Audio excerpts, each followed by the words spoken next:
Good evening, everyone. We're going to call the meeting to order. Get this.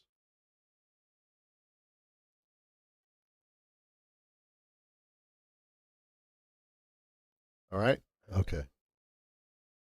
Okay. Please join us in the pledge.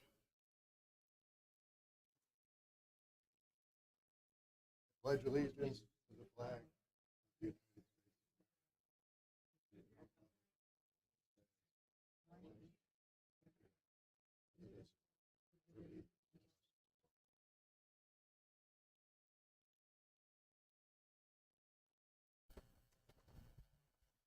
Good evening, everyone.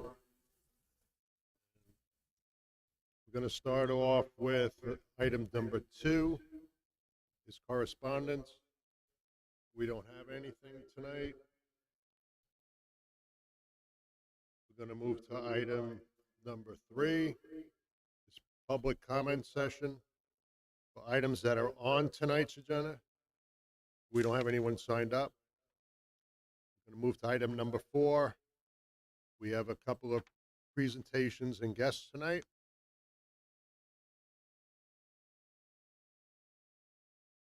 And the first one is going to be the FBLA presentation by Ms. Tanya Hugler. Welcome.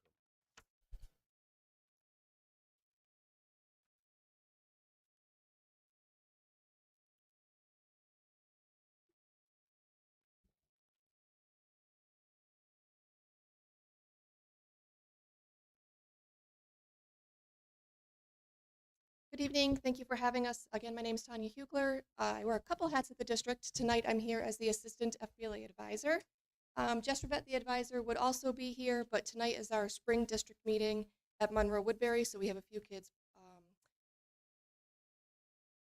participating down there. Sorry. So thank you very much for having us. FBLA is very near and dear to my heart. I actually was an FBLA member and officer when I was in high school here, and it opened up so many doors for me throughout the years. So I'm so honored to be able to give back to the club that gave so much to me. So again, we would also normally have more kids here, but there's a lot of stuff going on tonight. Luckily, William Seward is here to carry the group. So William's going to start us off. Good evening. We'll first start with the responsibilities of an FBLA member. So the responsibilities of an FBLA member include that they must attend all meetings. Meetings are always short and are always at 7:45 a.m. before school. They must also participate in fundraising activities. These fundraising activities are ways that way we can raise money for the trips that we will go on throughout the year. We must also participate in community service and give back to our community by going to the pumpkin party, gift wrapping, and others. We must also promote FBLA. We must get friends to join and share what we are doing. We must also follow all school rules and FBLA guidelines at all times, no matter if anyone is watching. Some of the officer positions that are included are the president, the vice president, the secretary, the treasurer, the reporter, historian, photo historian, and parliamentarian. Some of the other things that are most important with FBLA are the different meetings and trips that we go on. So we start our year with the fall district meeting. It's typically in Monroe Woodbury. And the kids go down. This is where they get to dress in their business best. They get to network. It's great to see them making friends with other kids. It's great to see them with their face up, talking to others, not in their phone, and really being social. And then um, later in the fall, we go to the National Fall Leadership Conference. There's a bunch of different workshops the kids do. They learn all kinds of different things regarding business. They learn things about scholarships and about money. There's a whole host of workshops that are given. This year, William went, and we do a little sightseeing. So the kids are really getting to know, how to interact with others, how to interact in public situations. They do budgeting because they have to make sure they have enough, money to get through the trip. Then in the spring, we go to the spring district meeting, which again is tonight this year. This is where kids are going to compete at the district level, and if they earn a certain place, then they can earn their way to the state level, which will be in April. So we do have a few kids participating tonight. I haven't gotten their results yet, though. After that, we go to the State Leadership Conference, which usually takes place in April. Last year, we had 4 kids who actually placed very well in states and earned their way on into the national competition, which was in Georgia. Um, we tried to make it to Georgia last year, but well, there was other plans in the works apparently, and we just spent 24 hours in the airport. Um, but the kids were great sports about it, and they learned to roll with it, and that's what FBLA is about. They learn so many different ways to just go with what's kind of thrown at you, figure things out. Again, the networking with other kids is great. They really grow their friendships, and then you'll see them from year after year meeting up with the kids at the conferences, and it's really fun to see. And that's it. Thank you very much again for having us. Thank you for coming.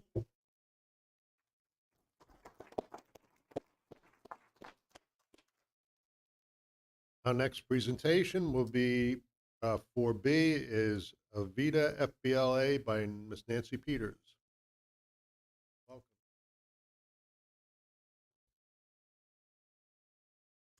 Okay, so I'm not used to this thing right here, but my name is Nancy Peters, and I'm a business teacher. I've been at Tri-Valley. So you might be wondering, what in the world is this woman doing here, talking about starting a VITA program when she's going to retire? But I'll tell you how we got to this point. I've been teaching college courses for quite a while, and 2 of those courses are accounting, and the other one is business math.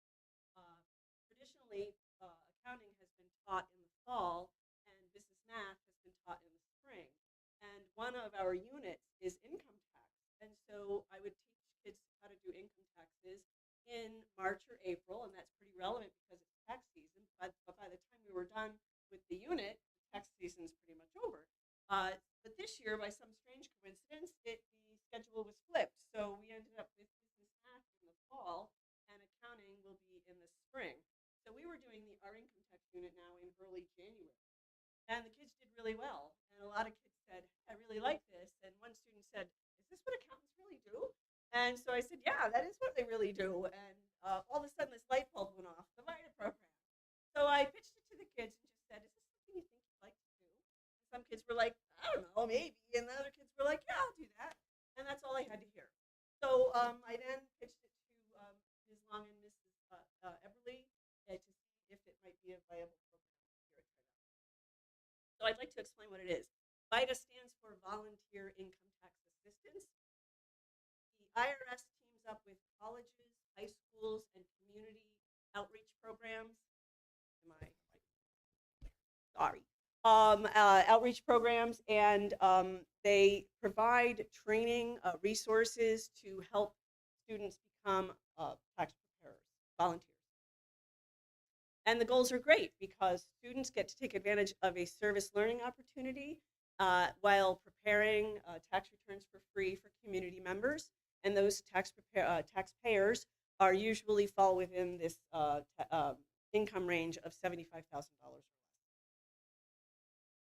Nationally, there's 104 high schools doing VITA programs, and they've saved millions of dollars for taxpayers in credits, refunds, and tax preparation fees. It's a win-win. The students learn a skill that they get to put on their resume, and they are volunteering. And the community members get to take advantage of that service and hopefully learn a little bit more about their finances and about Tri-Valley students. We'd like to start out small by possibly offering this to students, our student body. They have part-time summer jobs and they're getting their W-2 forms now, and we could actually help them by preparing their tax returns for free and getting them their refunds quickly. We're also thinking that maybe we might have staff and faculty members that fall within this income range who are brave enough to allow a high school student to prepare their taxes. And community members. We have retired people, we have single parents, we have couples with kids who might qualify for some of these tax credits, and we could help them.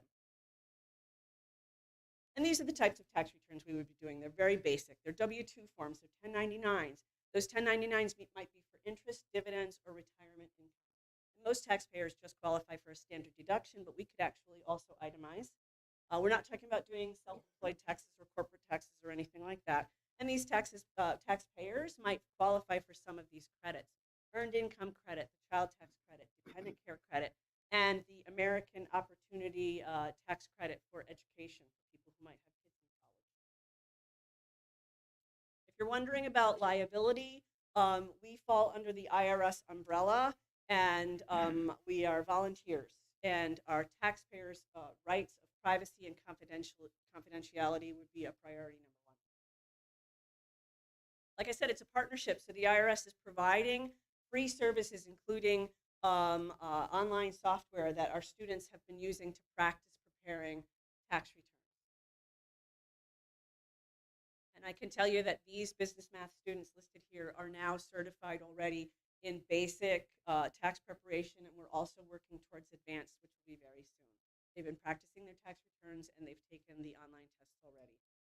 As the adult in charge, I would be considered a site coordinator, so I've also taken these tests with students, and I've taken the site coordinator's test. Jessica Rivette, who's not here right now because of FBLA, is my colleague in the business department, and she has taken those certification tests as well. And Tanya, as the school to work coordinator, has agreed to be a site coordinator in adult also. And this is a picture of my students. One of them was absent, but we took this the other day in class.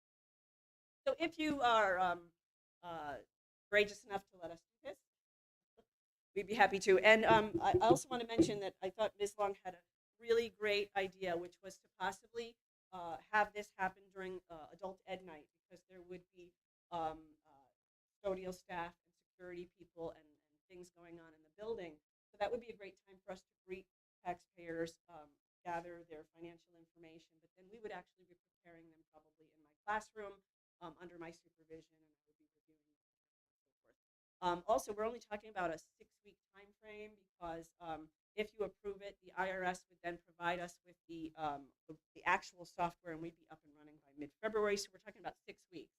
And we also have our spring break in the middle of that. So the hope is to be finished before spring break with maybe just some stragglers.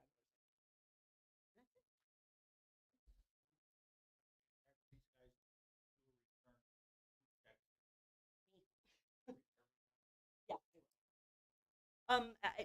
If you don't know me that well, I actually come from an accounting background. I'm a certified public accountant. That wouldn't be my capacity here. It would be a site coordinator. So I'm just a volunteer like the rest of the students, but I understand it.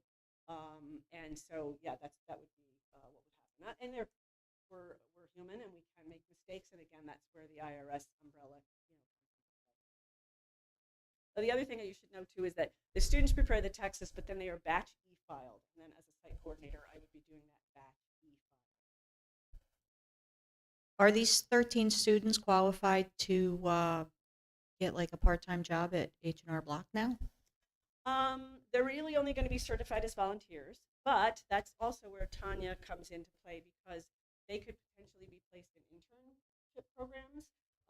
If anyone wanted to become an H&R Block or some of those other types of services, they have their own training program, and absolutely. Any other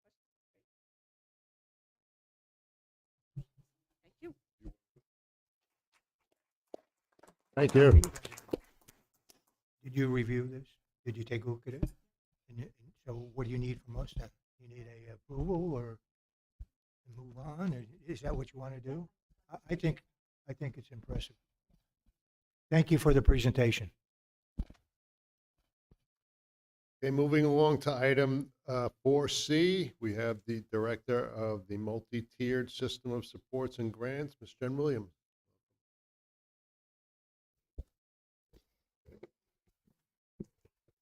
Good evening, everyone.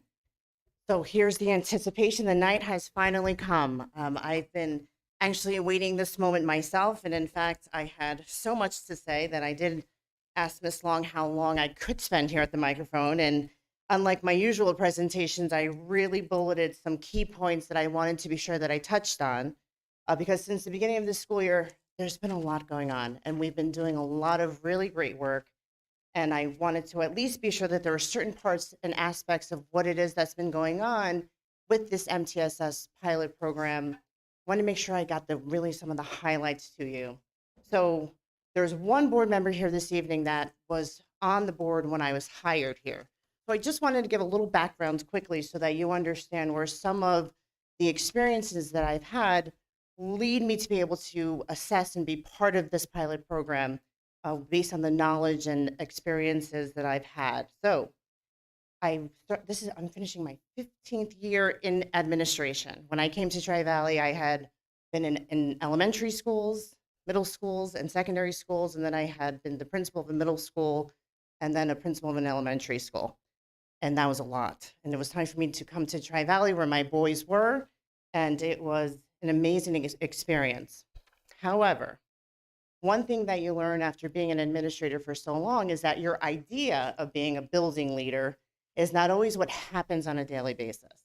So what I found after all of these years of being a principal at other districts and then here is you have this dream of every day waking up and coming to work and simply being able to be an instructional leader. And then the day starts, and then you're on a bus, and then you're running a breakfast issue, and then you have a parent calling in, and then you have an investigation that happens, and you have observations, and you'll have all of these other things that end up deterring your attention from really what it is that you want to get into every day, which is the meat and potatoes of your curriculum, of your attendance, of your behavior, and of all the other type of SEL and behavioral needs that your students have. That doesn't always get to happen. So as I reflected on this position and I had to kind of adjust my thinking to now what does a director do and what would I want a director to do for me as a principal, I decided I just needed to find ways to provide the building principals with the information that I never could really find the time to find and determine and implement myself. So those hardships that the principals have, I hope that they feel that I've been able to be a support to them throughout the year. I hope that as of right now, they think that this program is as valuable as I have found it to be. So let me take you on the journey of what we've been doing so far. In order to understand how we are at this point and needing this kind of program, you have to understand where education has been. So going back to some of the past educational plans, and I won't dwell here, but you need to understand that schooling is not what we remember it to be, and let's not age ourselves, what some of us maybe know that others of us do not. So let's just go back to what education was as far as when there was what we called tracking. When some of us may be familiar with the process of there were classrooms and the struggling students may have been in one classroom, average students in a different classroom, and then advanced students in a different room. And students were grouped such as that, what we would call homogeneously grouped. Well, that is in the past. That is no longer an option. There was legislation that came out in 2001. President W. Bush signed it into effect, and that was the No Child Left Behind plan. Now, that title itself led people down the wrong path. There was a little bit of a misnomer that came along with that, but basically what happened was that was no longer allowed. So, fast forwarding, we could not track students. We cannot put students in one classroom in that same classroom according to their level all day long. We had to have inclusion. So with that act came a lot of other sub-laws and regulations, but that was in effect in 2001, and that's kind of where we still are as far as our model and our system is concerned. So what schools did in order to address the need for this inclusion type thing is we came up with this model of a response to intervention. So when you look at this triangle, this is how schools were able to address the needs of their students, applying this kind of depiction of what teachers, what administrators needed to do. The green, the bottom portion, is where most students would fit in that tier 1. The tier 2 is where, some students may need a little extra, fit into that yellow portion, and then you have the tier 3, which is in red, which is where few students had to fill in. But we had to figure out a way to address multiple student needs in one room, and we started to level students according to that kind of need. So if you're a student who was an average learner, you were on grade level, you were in that green kind of area. If you needed a little bit more help, we would consider you a tier 2.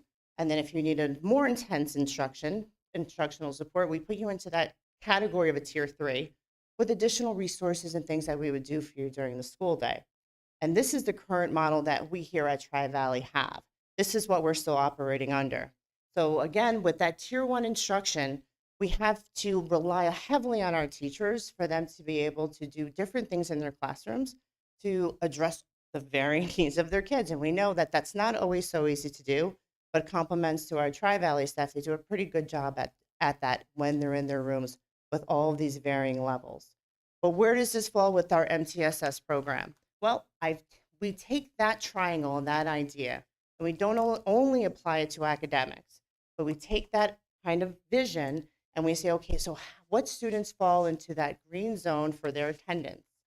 What students fall into that kind of yellow zone for their behavior? And then we look at that red zone and we say, okay, so how do we take that now and construct it in order to address any of our SEL type needs? So what I've been so fun and being able to do is I've been applying this model to all of those areas. And I was really hoping that when I started this position, I'd be able to skip over the tier one, because that tier one core instruction is something that the building principals usually have all of these fantastic systems in place. And I would be able to go right for tier two. Well, that didn't happen. So as I started assessing some of these programs, I have found that there were some missing pieces. So I had to readjust my thinking and understanding that I'm now kind of working from the elementary school up to the secondary school. And with new administration really in both buildings, I had to say, uh-oh, we need to take a step back and we need to go ahead and do some more auditing. And we need to take a look and see, okay, I can't build on a foundation that's not solid. So here I started digging and I started figuring out, okay, what do I need to have in place in order to be able to support the buildings? Well, we talk about that tier one. This is where I had to start. Despite where I wanted to be in the yellow, I had to be in the green. And that was part of going back into the classroom and saying, okay, do our teachers have what they need? Do they have the tools? Do they have the guides? Do they have the suggestions of how to actually execute their instruction in the classroom? We're pretty good there, but those conversations continue ongoing. Every day we talk a little bit about that, at least 4 or 5 times a day. This past Tuesday or Wednesday? Gosh, it was only yesterday. I had a marathon of meetings, meeting with teachers just to be able to identify students and what their needs were. We reviewed about 15 children yesterday in one day, and that is twice a month. So if you look at that, it's about 30 students per month that we dig into what their needs are. And the classroom teachers are really very informed on what their students' needs are, and we go ahead and we continue to make recommendations to support them. But looking at some of the protocols and procedures that were missing in that kind of green area, I had to set up some systems. We had to dig into our attendance procedures. We had to clean up some of the data. And unfortunately, every time I went down to Pat, I said, okay, we're going to figure out a protocol, a manual, handbook, how to, if a student goes to BOCES, then the buildings are going to do this. And as I went down one path, there was holes I started finding, and I'd have to go this way and then go this way to ultimately get back to the original target that I had. But we've done it. So we have procedures in place for our BOCES students that go half day. We have new types of procedures that continue to be evaluated as far as parents entering and exiting and students' tardy expectations of their attendance. We've had to dig into some of the new regulations as far as tutoring is concerned. I've been able to go ahead and review some of the course catalogs that we have in place, and I'm working with secondary school administration to really try to align her goals, the goals of the building, the goals of the district, with offering good programmatic opportunities for the students in the secondary school. But all of that work, it took some time, and while I was parading around going from one end of the building to the other, I had the opportunity to work with our students. And one of the worries I had with leaving a building position was I was afraid that I'd be removed from the daily interactions with kids. Well, I found time to find them, and I can tell you that now they find me. I was digging into attendance at the start of the school year and really identifying where the needs were in the building. And at the time of the start of the school year, we were lacking an ENL teacher. We were in search of one. So I figured I would try to find a way to help support ENL students here in the district, students who don't have English as their first language. And it dawned on me that there was a civics presentation to the board, I believe it was last year, where one of the civics students actually presented this idea of a translating earbud with a cell phone that has an app where a student who does not speak English can actually put an earbud in their ear, open up the app, and whatever their first language is, as English is being spoken, it would translate in their ear and they could actually see the words that are being spoken in English in their native language here on the phones.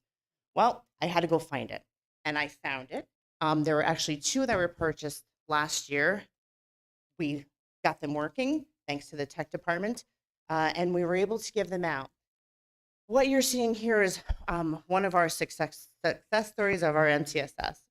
So kind of hard to see in the picture, but there, of course, is our Jessie Bell. I'll get back to that in a minute. But we have one of our seniors who is a Russian-speaking student who, I've got to tell you, the students in his classroom thought he was shy. They didn't realize that he wasn't communicating with them because he couldn't and because he didn't understand them. So I found him, and we've been best friends ever since. What you see there in his ear is the actual translating earbud.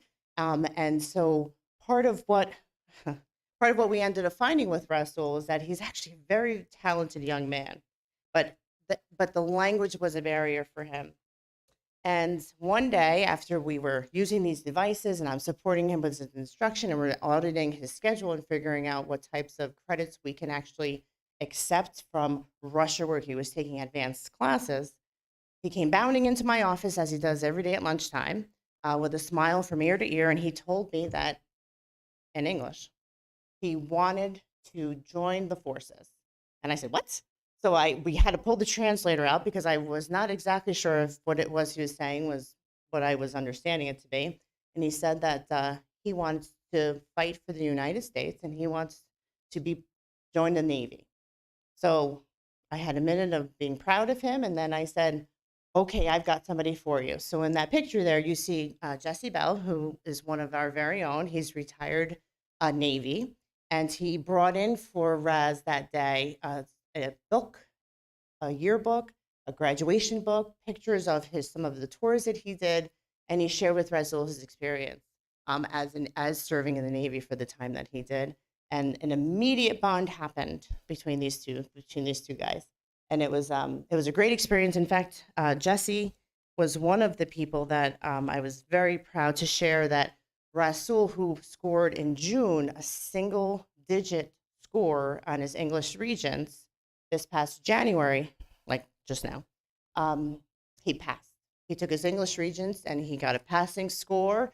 And that was a huge barrier between him and graduation this school year. But he did it. Went from a single digit to passing. Jessie was one of the people that I told, but Jessie was not the only one. The success of this student is because we were able to take the time to figure out what these students need, and every person in the district chipped in. I can tell you that if it was Jessie Bell from the elementary administration that comes up and plays Uno with some of the students, I mean, we really have an opportunity, especially the location of where the office is, right across from the cafeteria, to be able to have these really relationship building opportunities with students in a non-intrusive time during their school day, but rather during their lunchtime. So talk about a success story. We're very proud of this young man. And then other relationships that are being built. So going back to that kind of device, we have this is actually the translation device actually in the works. On the picture on the right, what you see there are two 7th graders, one who is Spanish speaking, English speaking young man working with her on the 7th grade math homework. And what you see is the end conversation of her saying thank you and them going back and forth in an exchange of if you need any more help. And it was an amazing moment. I think that was actually the same day that I had the 7th graders left, and then we had a senior, a sophomore, and a kindergartner all in the MTSS office at the same time. How does that happen? They all needed support at that moment. I was doing it was lunchtime for the senior and the sophomore, and then our kindergartner needed a little bit of a break from his classroom. So I went down, and actually my 2 high schoolers walked down with me. It was probably a walk down memory lane, or at least they got to see smaller people. And we walked our kindergartner down with us, and it was an interesting experience for them. And then we were able to bring him back. But this is some of the other work that's been happening. And as you see there with the Chromebook, one of the things that we discovered was that the Google Classroom and all the digital electronic work that the students were required to do was very difficult for them because many of them still don't have the English alphabet correspondence to what their native language is. So the district and conversations I had with Ms. Long, we were able to purchase some keyboards that have this is actually has the Russian letters correspondence, and we also have it in another language down in the MTSS office as well, so that as students are trying to go ahead and learn the language, this is just another accessory that they can have.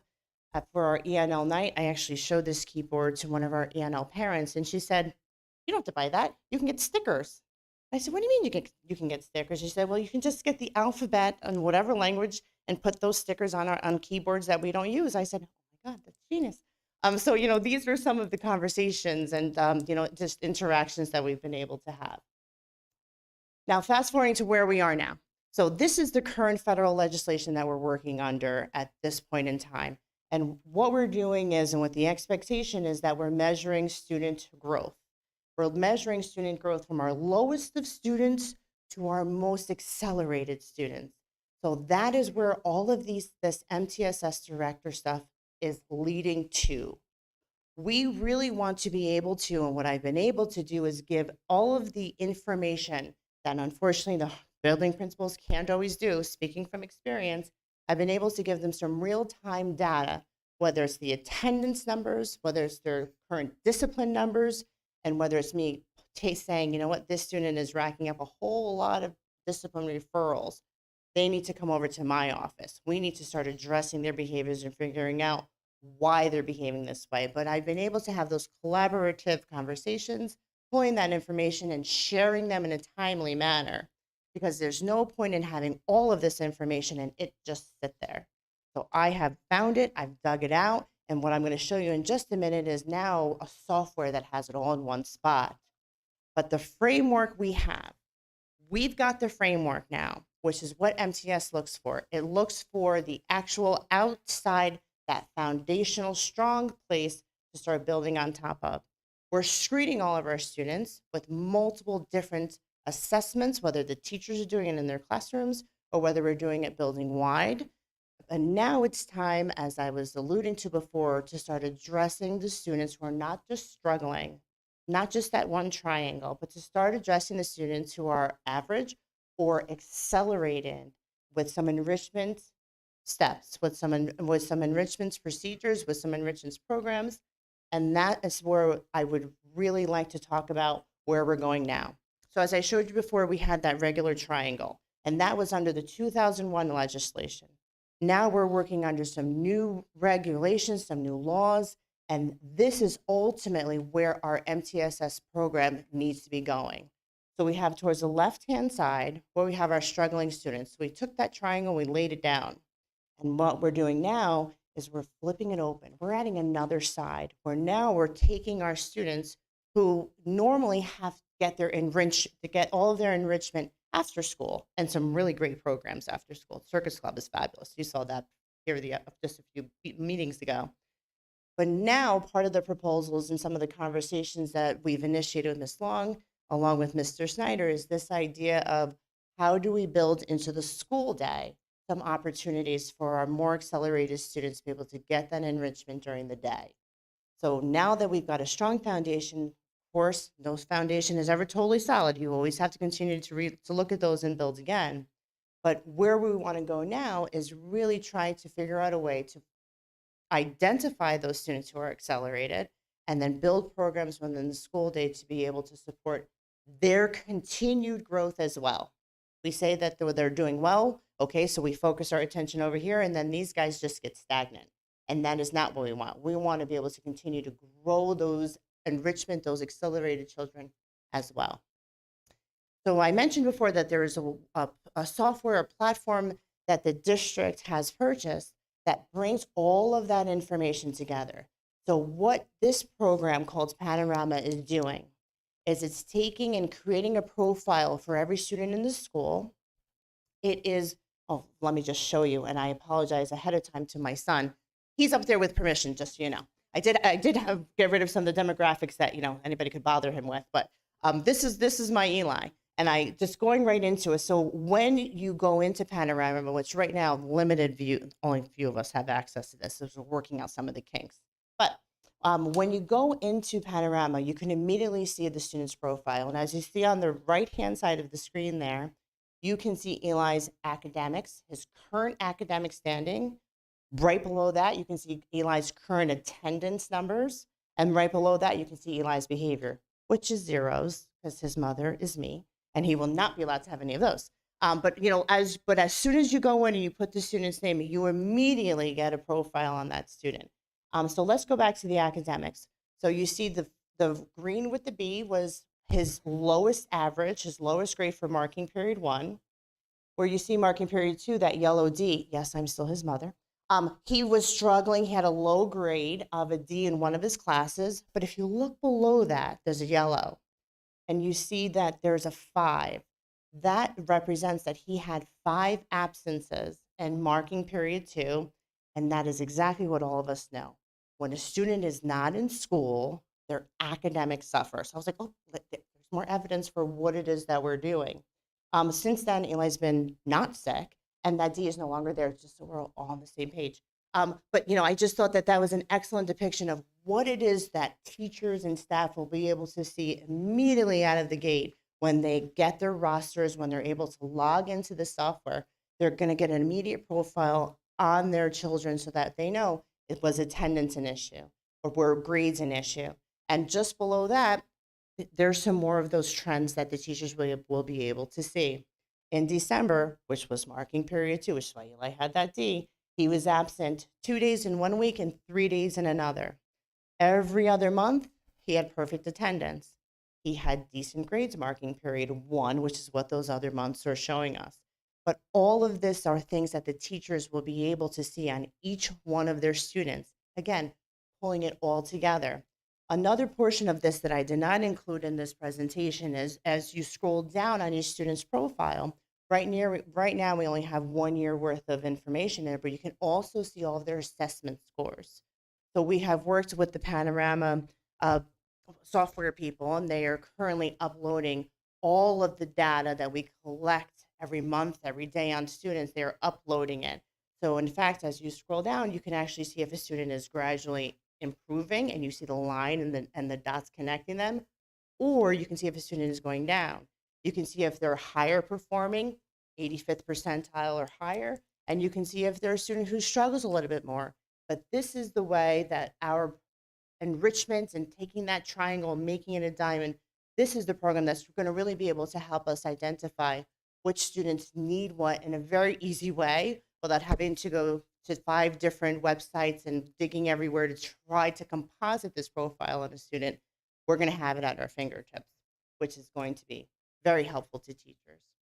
So finally, as I close here, the MTSS is a proven successful program that unfortunately other schools have not and do not have the opportunity to be having this pilot at this time, but we are. And, only being at the midway points with Monday starting second semester, I've got to tell you that as a building principal, I would have wanted it.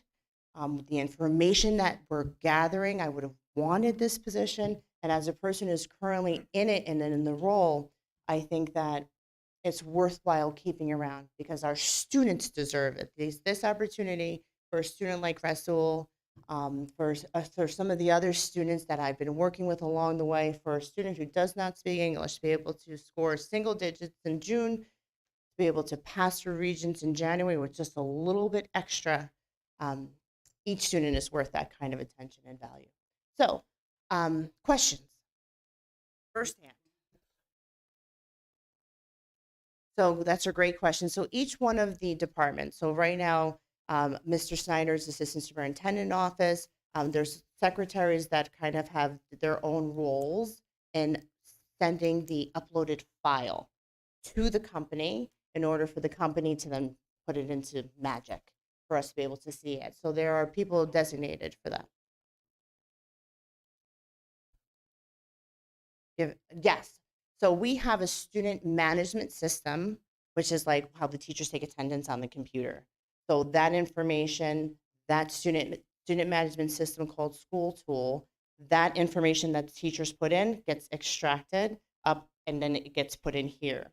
Some of the other software that we use, including RTI, so we have all these different programs that we use, and that's the issue, is that there's one program here, there's a program here, there's at least 4 programs that I go into daily before I could go into one in order to gather student information from. So, but teachers input things. We have some specialists, some clinical providers that input things in a completely different software. And now all of that information is being put into one.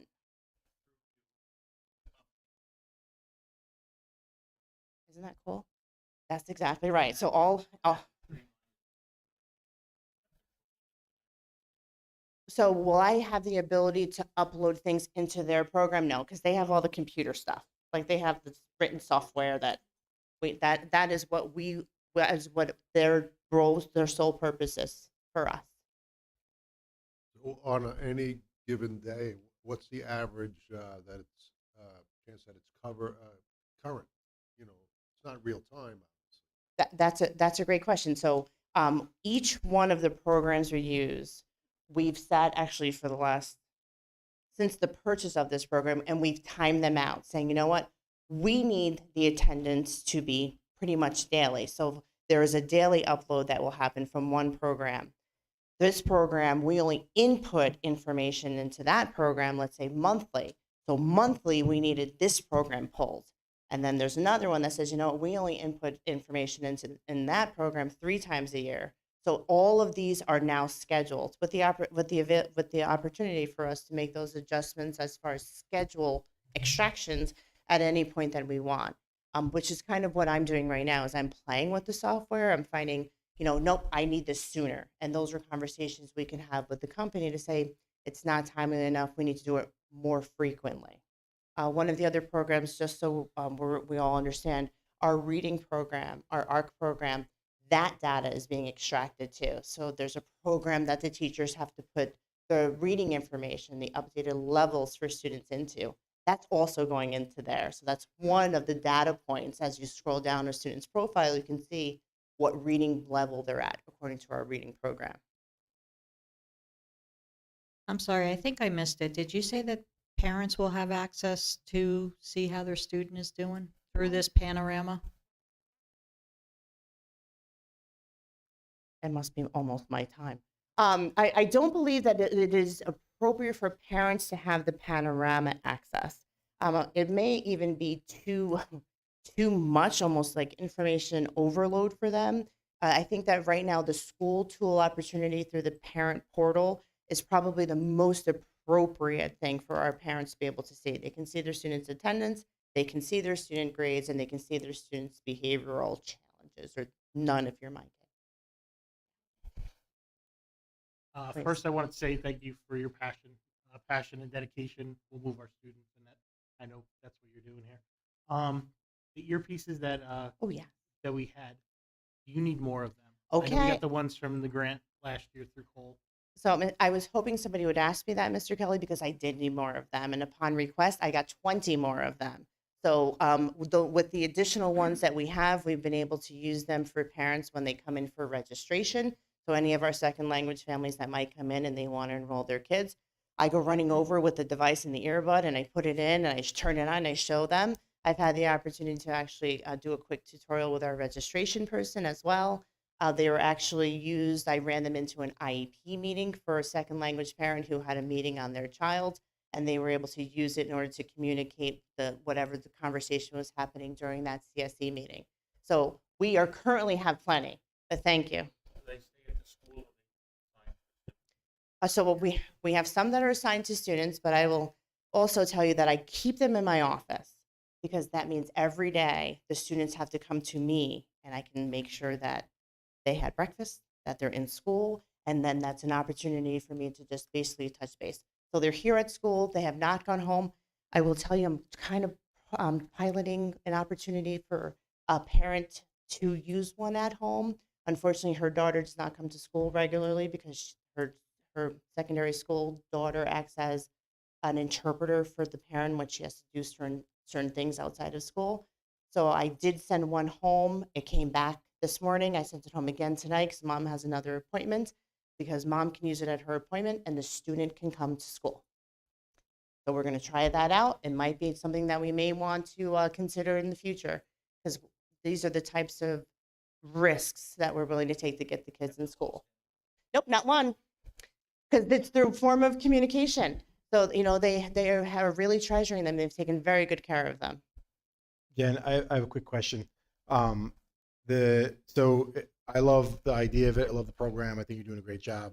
How do we make sure that your efforts are not only being targeted towards the kids that are behind, but also for the accelerated kids? Because I hear a lot from the community about my kids accelerated this, and they're not getting the attention. It's that bottom 10% that take up 90% of our efforts. And I want to make sure that we have a good answer for when those questions come. So that was part of our next steps.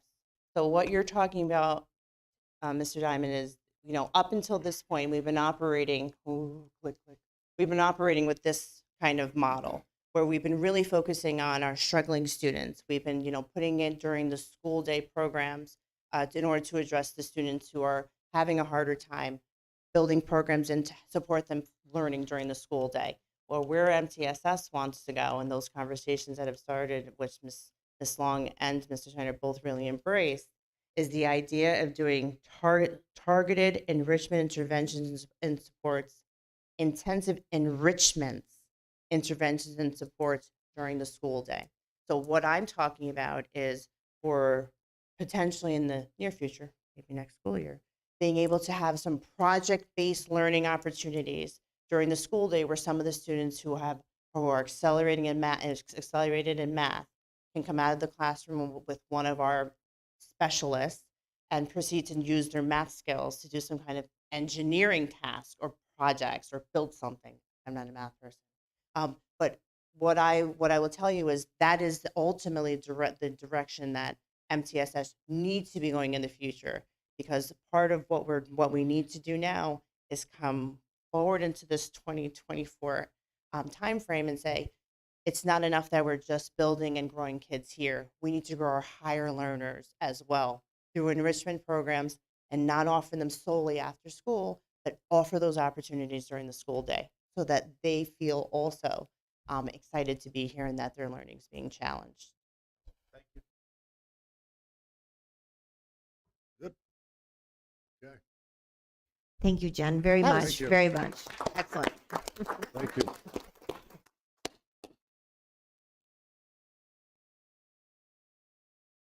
Okay, our next presentation will be 4D, is the 2024 capital component by Assistant Superintendent for Finance and Human Resources, Mr. Robert Whitaker.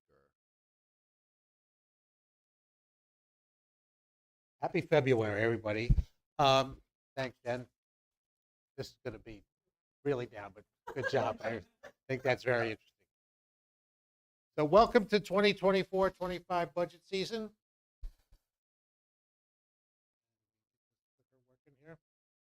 First thing, as an intro, I just want to go through like salaries, health insurance, what we know, what we don't know. Where's all our money? Because as we start a budget season every year, there are so many unknowns, but there are so many knowns also. If we look at salaries, because almost every position in this district is under a contractual obligation for next year, so we know what the salaries are. The 23-24 school year, you can see the 14.7 goes up to 15 million. The one thing I want to make sure everybody sees, for every dollar more that we pay people, if you look at the FICA, Medicare, ERS, TRS, and miscellaneous, we add another 21 cents to that dollar. So for every dollar more that we each make, you're actually making a dollar that's costing the district $1.21 more between retirement systems and stuff. So we're projecting the grand total next year to be an additional almost $450,000 in salaries. Health insurance, another huge number for us. January 1st, this past January 1st, those are the current full premium rates for health insurance in our district. And individuals of $17,000 premium, a family plan finally hit the $40,000 mark. To give a little perspective on this, 9 years ago when I started here, a family plan was $19,000. So as you can see, the cost of health insurance has gone up exponentially. How do we guess what the rate's going to be on 1/1/25? Because I've got to do a little guessing. Target this 12 to 16% range. The past few years, we've had some ups and downs, but that's where the initial target spot is. And the sad thing with health insurance, there's no indicators as to what that number can be. December, first week, second week in December, we'll get a notice from NYSHIP. Oh, here's your new rates for next year. And there we go. Our current last bill that we had for the month of February, monthly bill of $538,000 for health insurance. We have 153 active members and 128 retirees. In our current breakdown, we have 51 staff that take the health insurance buyout, which is either $3,107 or $3,200 annually. The one thing that I like to say I'm proud of this district and our staff. Our active staff contribute anywhere from 14.5 to 16.5% of what the insurance costs. That is the highest rate among school districts in this county. During negotiations over the past few years, we've been able to talk with our staff and they understand the costs. And they have split the level of they pay a little less for individual, but they pay a little more for family because of the price differential. So, I give kudos to our staff because they understand the benefit and they're willing to work with it. So our estimated 24-25 increase for health insurance currently stands at about $525,000. Okay, now we have to buy fuel. We have to get the buses moving. We have to heat the place. We do our purchasing through DCMO BOCES fuel bid. The DCMO cooperative purchasing is averaging 17 to 25% less than state contract for fuel and gasoline. 2022-23, when prices were through the roof, those were our prices we paid. 23-24, you can see they've come down substantially. 24-25 is an enigma right now. It used to be very consistent that the bid opening would take place usually late February, early March, and you could attach a number to that and make a little more sense of it. It's still tentatively scheduled for late February, but it has been as late as May. One of the things with fuel is the DCMO has a group of consultants that monitor all the futures, everything going on in the world with fuel. We just got an update today. Demand was down, so prices go up. They always got to make their money. However, just about 4 or 5 hours ago, she sent an email out going, it seems the predictions there's going to be some stabilization and looking towards prices heading downwards. And the big question is, it's an election year in the United States of America. Typically, prices will go down no matter who's running. I'm not talking politics. No matter what's going on, prices go down April and May as we get closer to election day. And everybody's going to take credit for it. But that's something they're taking a quick look at. So those are my knowns and unknowns heading in for the big numbers as we go into the budget season. So tonight we're going to talk about the capital component. The way we address it, there's a 3-part budget that we must present and make a lot of reports on. We have the capital component, the administrative component, and the program component. Tonight we're going to talk about the capital component. It consists of all the costs for running the building. For the maintenance, custodial, in this component is security, what we do that's non-educational, and how do we take care of it. It's not the administration. And it includes all the salaries and the benefits of the people that work under this component, the supplies and materials, all the cleaning supplies, whatever we do, all the stuff for the fields and grounds and everything is underneath here. Purchase services, any school, we have a lot of maintenance agreements. a lot of different services that we purchased during the year. Utilities, fuel, which we touched base on a little bit, electric. One of the things, as fuel is very volatile, we're just closing out an energy performance contract, which dealt mostly with lighting. Last year, we started to see the benefits of that. This year, I'm seeing a little more. I'm not overly happy yet, but we have to remember, we just had a meeting with Day Automation. We're still tweaking some of the components of that. So hopefully the latter half of this year, we'll be seeing a better return on our light investment. Debt service and capital expenditures. Any monies that we use to finance doing capital projects are part of this component, as well as some capital expenditures in there. As we move forward into the budget season, we'll talk about that a little more. So where's the first blush show us here on where this capital component may go? Salaries, contractual obligations are in there. There is one additional FTE in the capital component this year that has about a 2.3% increase. Benefits down 3.86%. Well, you just told me health insurance is going up. Well, part of the things as we look in this, we've had some movement of people within this, retirees and new employees. There's a different blend or a different mix of family versus individual versus buyout. There's 3 less family, 1 more buyout. So that's where that cost came down. 400% for utilities, fuel, and electricity. That increase right now is based upon this guesstimate of 7.5% of around fuel going up. As this information, if it comes to light in the month of February, right up to the day we adopt budget, we may be able to drop that number a little bit. On equipment, there's $58,500. Currently, we're looking at replacing one of our tractors. One of the things I have to let people know, the people that work here care about money. They care about what goes on, and they're very good to do their research. And one of those I'll give us kudos there is Jesse Bell.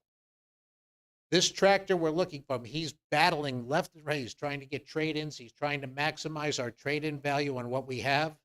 And he may have a few more requests down the line, but we just don't call and buy things. During COVID and the fallout from COVID, things were much more difficult. I know we had some discussions on the pickup truck that was purchased. We were lucky to get it, and that was a 2-year process. Nowadays, it seems like supplies are in better shape than they used to be. Pricing's a little bit better, so we keep working on it. But that's down, that initial estimate's down 35% from last year. One of the things we also do, that I do, and most business officials do, as we move towards the month of April and assess your fund balance, how much money, maybe we had a good year, maybe we have some money left, where would we spend? Sorry, Mrs. Long, but Jesse's the first person I ask, what do you need? Because he usually has, he's very cognizant of what goes on and he cares about the district, so he usually takes a look at that. Our debt, our supplies and materials, and our services are relatively flat in this component. And in the security area, we have had a concept of what we're going to do in security. We have a great district. We have an active district, but we found that adding another part-time guard during off hours, like a night like tonight, there was some gaps there because we want to make sure we are always covered. So we're looking at about another 5% increase there. So this capital component, as we stand here tonight, represents about $4.5 million, a grand total of 3.5% increase. This is the first blush. We will make adjustments as information comes forward, and then we move forward. At the next presentation, we'll go over the administrative component. It's the management of the educational component of the district. That's what we talk about next, and we will have a tax cap discussion. By the end of the month, I have to submit to the Office of the State Controller all the formulas and everything on what our true tax cap is. Every district has a different tax cap based upon a lot of calculations. The tax cap discussion we'll have is we'll probably be able to tell you our tax cap for next year is X percent at X number of dollars. Because you, as the governing body of the district, will set the tax rate in conversations of what taxes will actually be. but we want you to be aware of this is where we are with the ability to increase our tax revenue if we seem that we need to go that way. But that's a discussion at the February 15th board meeting. Any questions? Quick question for you about the 300,000 for security. That's our private security as well as our SROs? And monitors as we work people within the monitor system. If I may have a question in reference to buyout. Would there be more taking the buyout and it'd be advantageous to us if we raise the buyout? The Okay, reason I so- ask that is because that, as I recall, has been there for about 25 years, that buyout amount. So I will tell you, there's a neighboring district here that has a buyout in the neighborhood of $15,000. They don't see a waiver that much. And I'm not saying, but if you think about it, people need insurance. The buyout is for people that can easily get covered under their spouse or wherever it may be. By raising it, and I did a study on this, if you raised it, let's just throw the number of $10,000. How many people have to take it? Because you're already going to you have 50 some odd people. You just raised it by $350,000, what your buyout is. How many people have to continue with the buyout before you hit a break-even point? That you actually are saving money now. And you'd be surprised. And the last time I did this with another neighboring district, they figured they had to have 16% of their active people that take insurance get off of that to do the buyout to even come close to breaking even. And that was with raising it not quite as much as that. So it is a great question. What makes it attractive? But in my head, you have to remember the attractiveness is not the new people. The people that are currently getting it will get that much anyway. So your cost goes up exponentially. And what kind of return would you see on it? I do agree with you. I will say one thing, those numbers have been flat. And like I said, the one good thing is everybody's under an obligation next year. We know what they're getting paid, but negotiations are coming up with almost every bargaining unit. It has, it's a part of a chip. There's things to talk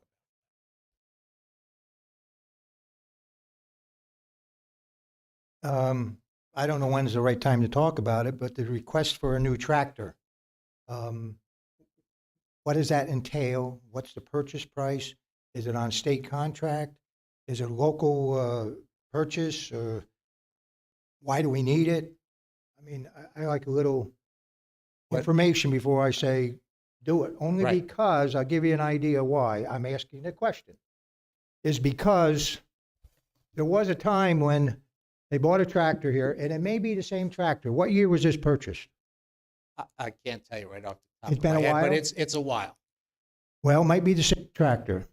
They bought the tractor, and maybe 3, 4, 5 months later, they come back and said, well, we got to buy a bucket that fits the tractor. Well, what happened the first time? Well, the bucket was too narrow, so when they dug a ditch, the wheels were up on top of the ground, and they were digging the bucket. So that's why I asked the question, because maybe someone, can decipher some of that stuff. So without all the things right at the tip of my tongue, I will tell you this in conversation with Jesse. Part of this trade-in and the tractor also goes with the trailer because in Jesse's opinion, the tractor that we have now does not suit the needs of what we need. And the bucket was discussed. And what Jesse's looking to do is get a machine that is more suited to 2024, what we do on this campus in 2024 and beyond, and look to take the value of a already purchased piece of equipment, get as much value for it. And it is local. I can't remember, but I will get you because it's sitting right on my desk. So we're looking at that, but it's a good question. And is it being purchased locally? Because anymore, if you don't purchase a tractor from where, if it goes down and it needs work on, the only place to work on it is the place you bought it from. And for the life of me, I just can't tell you. So what if it's the in name of the company Timbuktu, is. it's, But I'll rather get difficult. I'll get you that information. Yeah. Forgive me if I ask these questions No ahead of problem. time, but Not a I problem. think it's something, I'd like to know what it costs. Okay, I'll get that. for And you. maybe the trade and we could get more. Jesse's got the trade-in up to, I think, $21,000. But I have the information Thank you. and everybody. Thank you. Okay, Okay, thank you, Mr. thank you. Rieger.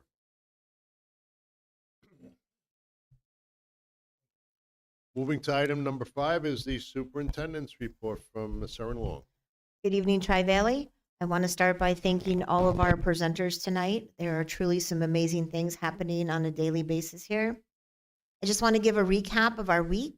On Monday, we hosted our strategic planning consultant, Dr. Nicole Aliotto. Dr. Aliotto led both of our administrative team and our Board of Education through the first steps in identifying our district priorities. These priorities are based on the feedback from our families, our staff, our students, our administrators, and our Board of Education. So we are in the middle of putting our priorities and goals together. We're also preparing all the surveys to be released to our staff and eventually our community. Yesterday, we hosted the Sullivan Democrat for the morning as they are preparing for the Tri-Valley school scene. And we do appreciate the opportunity to spotlight the excellent things that are happening here. On behalf of Tri-Valley, I would like to welcome Miss Beth Wolpert to our community. Miss Wolpert is the new director at the Daniel Pierce Library. Yesterday, I spent some time with her and Mrs. Green talking about all the partnerships that we can continue to have. And next week, I'll be taking our principals and Mr. Snyder to the library for a meeting to continue that conversation. Next Wednesday, we will be hosting members from the state police to meet with our 6th through 12th graders. Our focus is the law side of what happens when social media is not used properly, and also to talk about vaping and illegal substances.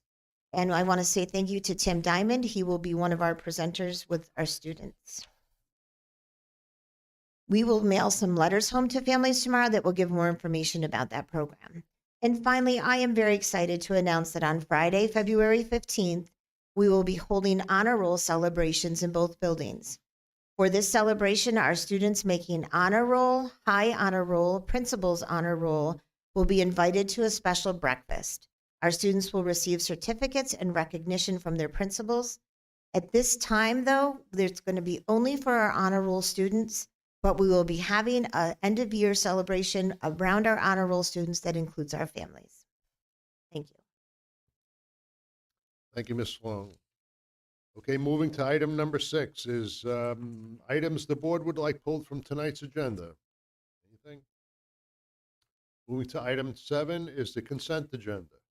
Can I have a motion to approve the entire consent agenda? Motion by Rose, second by Pat. Please proceed to vote. Aye.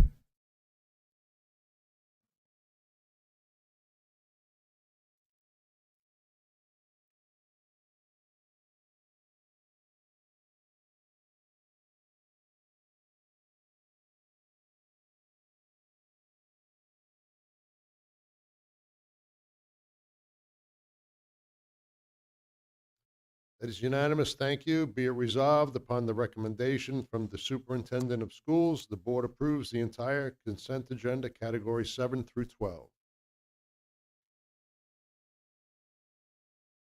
Moving to item number 13 is board committee reports. And tonight we have one item. We have a policy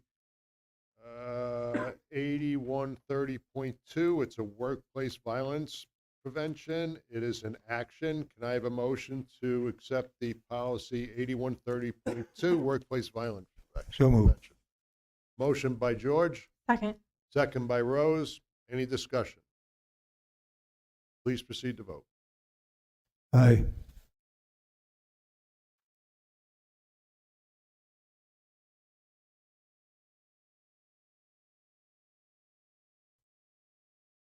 That is unanimous. Thank you. Be it resolved upon the recommendation from the superintendent of schools, the Board of Education reviewed and adopts policy 8130.2, workplace violence prevention, second reading and adoption.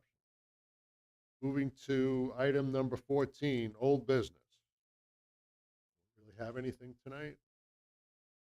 Move to item number 15 is public comment session for items that are not on tonight's agenda, and I don't have anyone signed up. Move to item number 16, announcements, reminders, and upcoming events. And I think we have one, Miss Amanda Eberly from the secondary school principal.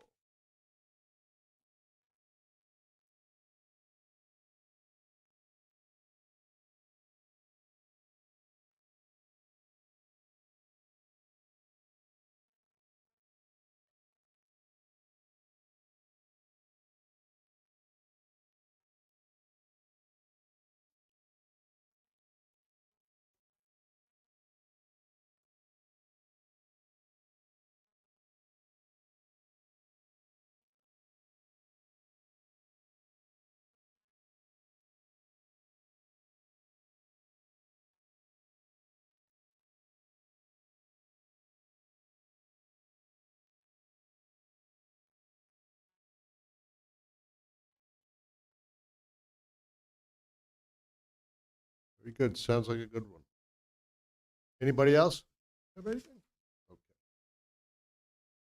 Moving to item number 17 is on the new business, and we have about 4 items. The first one is going to be 17A is the appointment of a substitute nurse for 23-24. Can I have it is an action. Can I have a motion to accept the appointment of the substitute nurse for 23-24? Second. Motion by Pat, second by Rose. Any discussion? Please proceed to vote. Aye.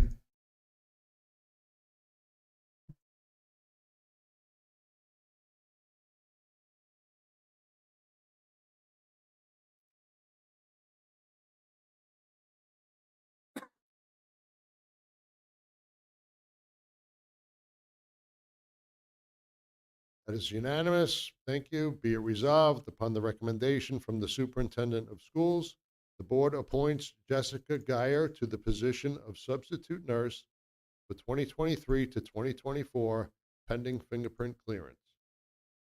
Moving to item 17B is the VITA sponsorship agreement. It is in action. Can I have a motion to accept the VITA sponsorship agreement? Motion. Motion by Rose, Second. second by Tammy. Any discussion? I just want to say how great this program sounds. Thank you. Anybody else? Okay, please proceed to vote. Aye.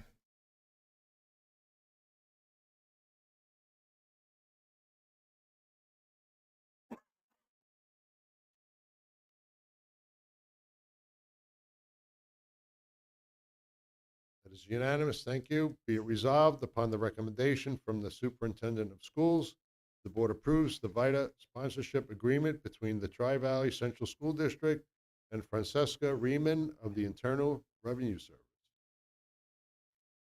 Moving to item 17C is the resolution authorizing litigation against social media companies. It is in action. Can I have a motion to accept the resolution authorizing the litigation against social media companies?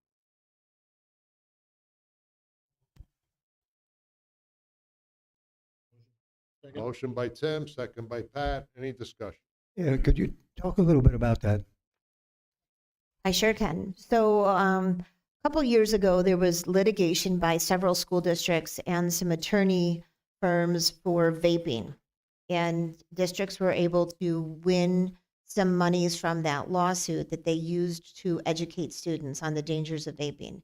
And this is very similar. So on the news right now, you can see some of the court cases that are taking place with these owners of the social media companies like Facebook and Snapchat, that kids' social media is clearly impacting kids in a negative way. And so we chose to participate in this in hopes that we can win some monies from the lawsuit and again use that money to help educate our students on making better choices. How did this law firm come to us? So this is one of the law firms we use, Ferrara and Fiorenza. So they had sent me some information and asked if Tri-Valley wanted to participate. And I said yes. And how many other districts do they represent? Do you know at this time? They represent several around the state. I don't have the exact number, but I know that They're used a lot in the Finger Lakes. They're used in the Buffalo area. So I would imagine there's 2 law firms that are participating in this. I would imagine it represents many, many schools. I'll get that. I'll see if I can find And that. their percentage cut? They do have a percentage cut. It's in the contract, but I can tell you for our area, each school that won the vaping won about $10,000, and they use that money to, help buy program or offer programs for kids. So we would do the same thing. No, I understand Yeah. that, but, Mhm. I'd like to get the 100 instead of the 10. Sure, sure. This one might be bigger. I'm No, not sure. I'm serious. Yeah. Sometimes these law firms take advantage of you, especially a municipality hmm with tax-supported entities. Yep. Thank you. So these are specific lawsuits and not something where students can be litigated against. Right. Correct. This is for just the media companies. It has we won't be involved. The students won't be involved. The firms are just representing school districts. Okay, please proceed to vote.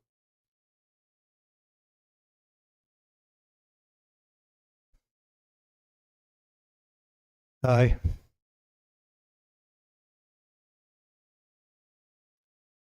That is unanimous. Thank you. Be it resolved upon the recommendation from the superintendent of schools that the Board of Education authorizes law firm of Wagstaff and Cartmel LLP and Ferrara and Fiorenza PC to initiate litigation and file suit against any appropriate parties to seek compensation to the school district for damages suffered by the school district and its students as a result of the development, operation, and marketing of social media platforms, and to seek any other appropriate relief. The school district hereby authorizes its superintendent of schools or their designee to sign all appropriate documents and fee agreements on behalf of the school district, adopted this first day of February 2024. Moving to item number 18 is the board comment section. Tammy, anything? Yes, I'd just like to say thank you to CAST for their support of our students and everything they're doing for our senior recognition during sports activities. They held one last night for the track team where we have 12 graduating seniors. It was very well received by the families. It was nicely done. CAST is also looking for volunteers to continue to support our students, and I'd just like to put that out there. I'd like to thank Mr. Furman for his dedication to our track team and wish him all the best in his future endeavors as he steps down.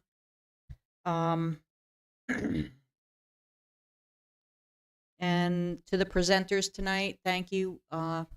It was very informative, and I look forward to the future of our new accountants. Thank you, Tammy. Jim?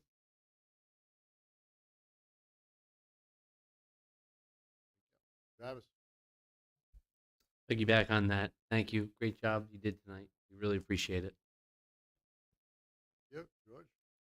If I may, the contract for the Center of Discovery, is that put out to bid, or did we just pick it up because it's local, or because it's quite an expenditure of funds? And how is that funds or salary done? So they offer several services. We won't be using all of them, but what they do offer is some pretty intensive training for our special ed teachers and our folks in OT and PT and speech. And so that will help us better serve our kids because there's certain types of like an evaluation that gets done on students, and that helps us identify some areas that they might need some more help around behavior. And so we need that training. They have to have that training, and the Center for Discovery has that for us. So it's a training, not the support for the students. Right. What we're utilizing them for right now is the training for our staff. So that's just one of those fees that they offer within there. One of the meetings ago, I asked for a copy or a report on the discipline referrals, maybe, just to see where Yep. we are with that. Yep, we're preparing that for you. Okay, thank you. Yep. I'd like to welcome the Jessica Geyer, nurse, Bernie Clark in the ag, Anna Scanner as teacher aide, and Jason Cost for stepping up for the weight room and the varsity track. And I wanted to thank the presenters tonight as well. And I'd like to talk a little bit about salary in reference to our election officials, whatever you want to call them, poll watchers or whatever. I guess we're paying, I don't know what we're paying. If I may, it might want to be looked at if I, I